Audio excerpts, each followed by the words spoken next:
Financier Sunil Kumar Ahuja కేసులో సంచలన విషయాలు బయటపడుతున్నాయి.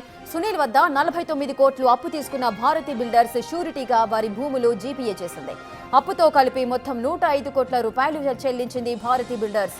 అప్పటికి భూములు ఇవ్వకుండా అడిగితే బెదిరింపులకు పాల్పడుతుందని ఫిర్యాదులో పేర్కొంది. సునీల్ అహుజా ఫైనాన్షియర్ గా ఉంటూనే హవాలా ఆపరేషన్స్ నడిపినట్లుగా గుర్తించారు. ఇప్పటికే సునీల్ పై పదుల సంఖ్యలో కేసులు నమోదయ్యాయి. ఇప్పుడు సునీల్ కుమార్ అహుజాతో పాటు అతని కొడుకు ఆశిష్ కుమార్ అహుజాపై భారతీయ బిల్డర్స్ ఎండీ శివరామకృష్ణ ఫిర్యాదు చేయగా నిందితులు పరారీలో ఉన్నారు.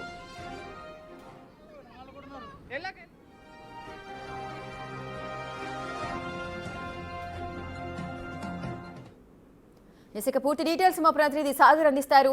సాగర్, సునీల్ కుమార్ అహుజాపై మరో కేసు నమోదైనట్లుగా సమాచారం అందుతోంది. ఏంటి ఈ కేసుకు సంబంధించిన డీటెయిల్స్ ఏంటి?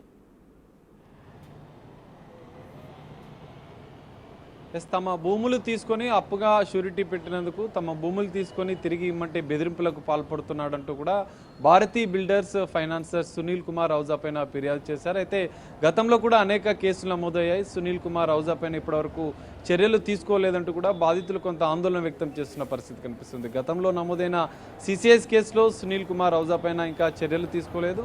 సో ఇప్పుడు తాజాగా Cyberabad EOW economical offence wing పోలీసులకు భారతీ బిల్డర్స్ ఎండీ శివరామకృష్ణ ఫిర్యాదు చేశారు. సో ఇప్పటికైనా ఆయన పైన చర్యలు తీసుకోవాలంటూ బాధితులు కోరుతున్నారు. అయితే భారతీ బిల్డర్స్ 2 వెంచర్ చేసింది. కొంపల్లితో పాటుగా బానూరు, ఈ 2 వెంచర్లో 13 ఎకరాల్లో దాదాపు 700 మంది కస్టమర్ల దగ్గర నుంచి ఫ్రీలాన్స్ పేరుతో లక్షలాది రూపాయలు, కోట్లాది రూపాయలు వసూలు చేసింది.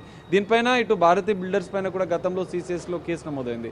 కానీ ఇక్కడ భారతీ బిల్డర్స్ వాళ్ళు అదే భూములను జీపీఏ చేసి సునీల్ కుమార్ అహుజా వద్ద 49 కోట్ల రూపాయలు అప్పుగా తీసుకున్నారు. అందుకు గాను 2 సంవత్సరాల అనంతరం తిరిగి రెట్టింపు డబ్బును 105 కోట్ల రూపాయలు చెల్లించినట్లుగా కూడా వాళ్ళు ఫిర్యాదులో పేర్కొన్నారు. కానీ రెట్టింపు డబ్బులు చెల్లించినప్పటికీ కూడా 105 కోట్లు చెల్లించినప్పటికీ కూడా ఈ 2 వెంచర్కి సంబంధించిన భూములను జీపీఏ చేసుకున్న సునీల్ కుమార్ అహుజా తిరిగి ఇవ్వమంటే ఇవ్వడం లేదు. అందుకే బాధితులకు ఏదైతే ఫ్లాట్ ప్రీ లాంచ్ పేరుతో బుక్ చేసుకున్న కస్టమర్లకు మేము న్యాయం చేయలేకపోయినాం. సునీల్ కుమార్ అహుజా నుంచి మా భూములను విడిపిస్తే, ఎందుకంటే పూర్తి డబ్బు చెల్లించినా రెట్టింపు డబ్బులు చెల్లించినా కూడా ఆ భూములను తిరిగి ఇవ్వకుండా వేధింపులకు గురి చేస్తున్నాడు. ఒకవేళ అడిగితే, గట్టిగా అడిగితే గన్ను పెట్టి బెదిరిస్తున్నాడు. సునీల్ కుమార్ అహుజా వద్ద ఒక లైసెన్స్ గన్ను ఉన్నట్లుగా కూడా తెలుస్తుంది. ఆ గన్ను పెట్టి బాధితులను బెదిరింపులకు పాల్పడుతున్నాడు. తమ భూములు రేట్లు పెరిగినందుకే సునీల్ కుమార్ అహుజా ఈ విధంగా మోసాలకు పాల్పడుతున్నాడు. సునీల్ కుమార్ అహుజా పైన చర్యలు తీసుకుని మాకు న్యాయం చేయాలంటూ కూడా భారతీ బిల్డర్స్తో పాటుగా ఇక్కడ భారతీ బిల్డర్సే కాదు, భారతీ బిల్డర్స్ కస్టమర్స్ 700 మంది బాధితులు ఉన్నారు. ఆ 13 ఎకరాల భూమి తిరిగి ఇస్తే వాళ్ళందరికీ న్యాయం చేస్తాం మేము. ఇప్పటికే మా పైన కూడా కేసులు నమోదయ్యాయి. సునీల్ కుమార్ అహుజా మోసం చేయడం వల్లనే ఇదంతా జరిగిందంటూ కూడా తమ ఆవేదనను ఫిర్యాదులో పేర్కొన్నారు భారతీ బిల్డర్స్ వారు. సో మరి ఇప్పటికైనా సునీల్ కుమార్ అహుజా, అతని కుమారుడు ఆశిష్ కుమార్ అహుజాల పైన కూడా పలు కేసులు నమోదవుతున్న నేపథ్యంలో వారిపైన చర్యలు తీసుకోవాలని చెప్పి కూడా బాధితులు కోరుతున్న పరిస్థితి కనిపిస్తుంది.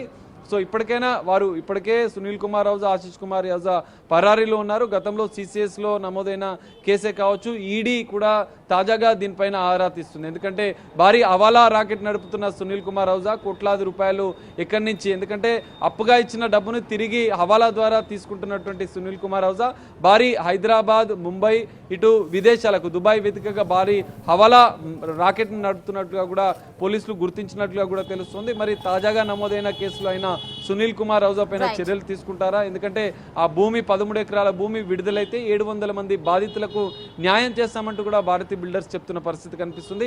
మరి ఈఓడబ్ల్యూ పోలీసులు ఎలాంటి చర్యలు తీసుకుంటారనేది చూడాలి. ప్రస్తుతం సునీల్ కుమార్ అహుజా, అతని కుమారుడు ఆశిష్ కుమార్ అహుజా పరారీ ఉన్నట్లు తెలుస్తుంది. మరి పోలీసులు వాళ్ళని అదుపులోకి తీసుకుని విచారిస్తారా? విచారిస్తే మరికొంతమంది బాధితులు కూడా బయటకు వచ్చే అవకాశం అయితే కనిపిస్తుంది. Rekha. Right, thank you Sagar, thanks for the